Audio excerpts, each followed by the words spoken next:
What if everything you thought you knew about history was a carefully crafted lie? A fabrication designed to control the narrative, and by extension, control us. We accept what we're taught from textbooks, documentaries, and even from trusted sources. But what if those sources were wrong, or worse, deliberately misleading us? Throughout the course of human history, stories have been altered, facts twisted, and entire events erased from our collective memory. Why? Perhaps to maintain power, to fit a certain agenda, or simply to bury inconvenient truths. But the past always has a way of revealing itself, doesn't it? Join me now as we journey through the annals of time, peeling back layers of deception to expose the biggest lies in history you still believe.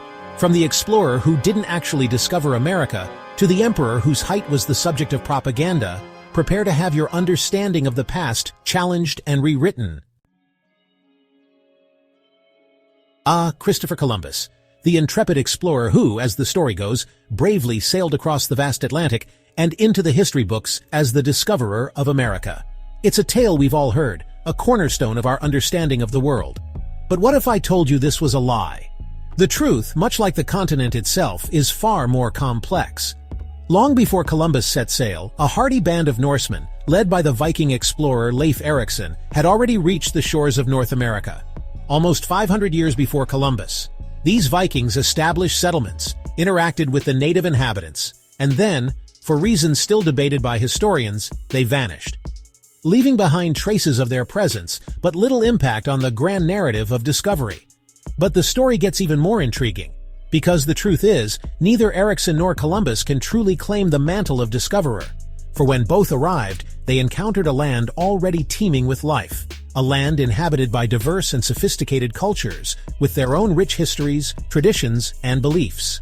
The Americas were not a blank slate upon which Europeans etched their mark, but a vibrant tapestry woven long before their arrival. So why does the myth of Columbus persist? Why do we cling to a narrative that diminishes the achievements of those who came before and ignores the presence of those who were already there? Perhaps it's more palatable to believe in a single heroic figure rather than grappling with the complexities of history. Or perhaps it serves to justify a narrative of conquest and colonization. Whatever the reason, it's a stark reminder that history is rarely black and white. It is a tapestry of perspectives, often told by the victors. And it's up to us to seek out the threads of truth woven throughout. Napoleon Bonaparte, the diminutive emperor who conquered Europe, or so the story goes. The image of a short, stocky man with a fiery temper and a thirst for power has been etched into our collective imagination. But this, my friends, is another historical fabrication, a lie spread by his enemies to diminish his achievements and mock his legacy. In reality, Napoleon was not short at all. Standing at 5 feet 7 inches, he was actually of average height, perhaps even slightly above average for a man of his time. So how did this misconception take root? The answer, like so many things in history, lies in the hands of spin doctors and propagandists. You see, during Napoleon's reign, Britain was engaged in a fierce propaganda war against him. And what better way to undermine a powerful adversary than to turn him into an object of ridicule? The British press seized upon the image of a short-tempered, vertically challenged tyrant, and the caricature stuck. They even manipulated his height, using different measurement systems to portray him as shorter than he actually was. The French paus, you see, was slightly longer than the British inch. So when translated, Napoleon's height shrunk in the eyes of the British public. But Napoleon's true legacy wasn't built on his height, or lack thereof. It was forged on the battlefields of Europe, through his strategic brilliance, his unwavering ambition, and his undeniable charisma. He was a master tactician, a shrewd politician, and a captivating leader who inspired both loyalty and fear in equal measure. So the next time you see a caricature of Napoleon as a tiny tyrant, remember that you're witnessing the power of propaganda, a carefully crafted lie designed to diminish a giant among men. Chapter 3.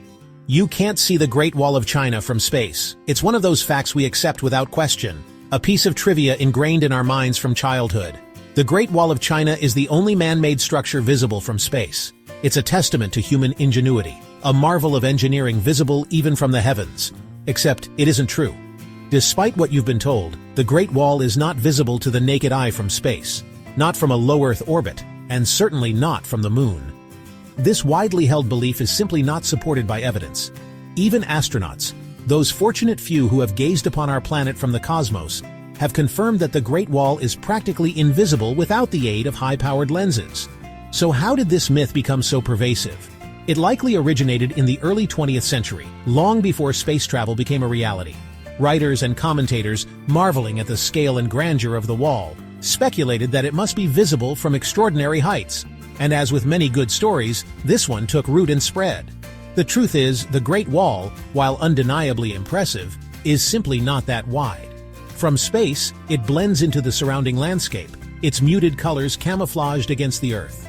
It's a testament to the ingenuity of its builders, not in its visibility from the heavens, but in its ability to blend seamlessly with the natural world. So while the Great Wall may not be a beacon visible from the stars, it remains a powerful symbol of human endeavor, a testament to our ability to reshape the world around us. And sometimes the truth, though less extraordinary, is far more fascinating than the myth. Chapter 4. Ancient people knew the Earth was round.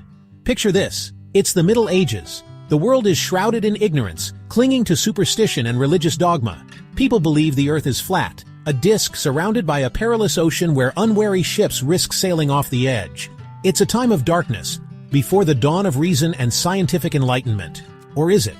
This popular image of the Middle Ages, as a time of widespread belief in a flat Earth, is another historical fallacy. In reality, the knowledge that the Earth is spherical predates the Middle Ages by centuries. The ancient Greeks, renowned for their intellectual curiosity and contributions to mathematics and astronomy, had already figured it out over 2,000 years ago.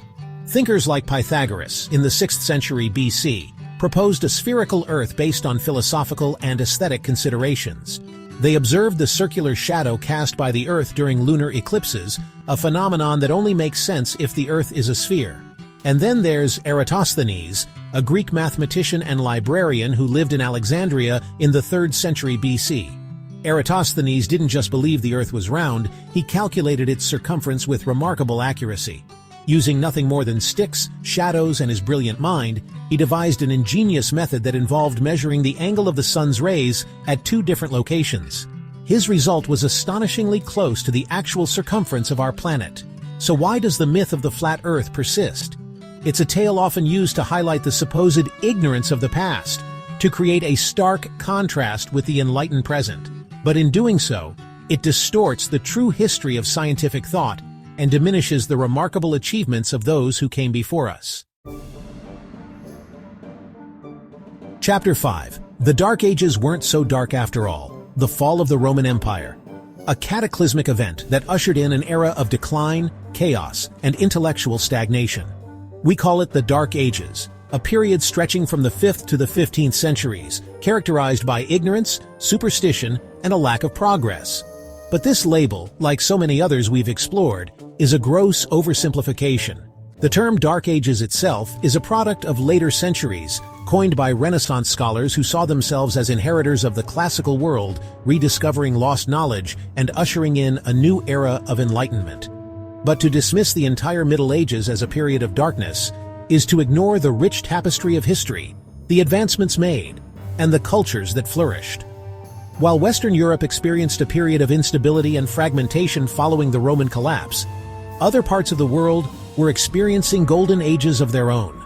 The Islamic Golden Age, spanning from the 8th to the 13th centuries, witnessed an explosion of scientific and cultural achievements. Islamic scholars made groundbreaking advancements in mathematics, astronomy, medicine, and philosophy. They preserved and translated ancient Greek and Roman texts, ensuring their survival for future generations. They developed new technologies, from astrolabes to algebra, that would later influence European thought. Meanwhile, the Byzantine Empire, the eastern remnant of the Roman Empire, continued to thrive, preserving Roman law, art, and architecture. Constantinople, the Byzantine capital, was a beacon of learning and culture, a vibrant center of trade and scholarship. Even in Western Europe, the so-called Dark Ages were not devoid of progress. Monasteries became centers of learning, preserving literacy and knowledge. New agricultural technologies were adopted, leading to increased food production, and the foundations for the later medieval universities were laid. Chapter 6. Question everything.